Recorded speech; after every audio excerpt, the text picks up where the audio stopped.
your PayMaya app, tap Add Money, tapos select Western Union, and then key in the MTCN or yung Money Transfer Control Number. So once you're done, tap Continue. And then you will be asked to recap the details. Kung may mali, you can still go back. Otherwise, tap Receive. Make sure na meron kang stable internet connection. And then a pop-up message will show up that would indicate na successful yung pag-claim natin ng Western Union Money Transfer. So ito yung pop-up message.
Ito na po ang ating tindahan ngayon. Meron na po siyang laman dahil po sa inyo mga nagbigay ng donation for fundraising ni Ate Debbie. Maraming salamat po ulit.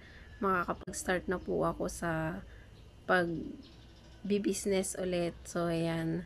Maraming salamat po talaga. Yung iba po is naibili ko na rin ng ng mga pangangailangan namin. Kaya maraming salamat po talaga. Ayan. May laman na siya ulit. Thank you. So, yung mga nakita nyo pong pictures, yun po yung mga binili ko sa perang haling sa fundraising ni Ate Debbie. So, yan. Maraming salamat po ulit sa mga nagbigay sa fundraising. Ayan. And kay Kuya Ver na nagpahabol. Maraming salamat, Kuya. Ayan.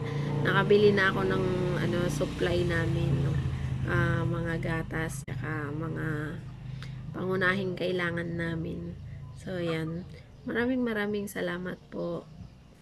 Yung 7,000 po nakalahati ng 14K na pinadalang una ni Ate Debbie nagaling sa fundraising, na ibigay ko na po kay nanay pauna po sa mga utang ko sa kanya, no?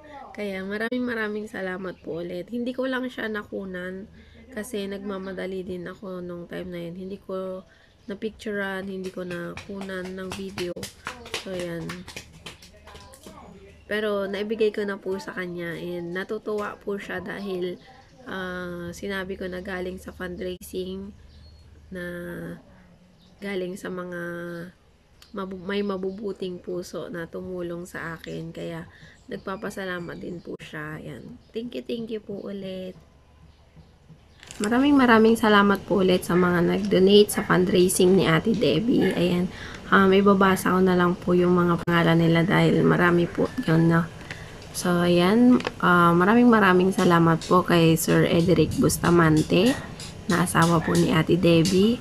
Ayan, kay Madam Rosel Bautista Estavillo, kay Kuya Bobby Arsigono, kay Ate Bevs Blancho Punsalan, kay Madam Janet Aringoy, Madam Grace Bustamante, Madam Lay Buena Salazar, Madam Levy Jose, kay Madam Phoebe Angeli, kay Kuya Timborsyong Palaboy, kay Madam Kem Tupika, kay Madam Lorelei or Lorelai Bilugan, kay Madam Menily Nuevo, kay Madam Ann Ventures, kay Madam Lynn Sam Clark, kay Madam Ellen Kahibaybayan, kay Madam Nori Loyola Bustamante, ayan, at saka kay Kuya Ver Villanueva.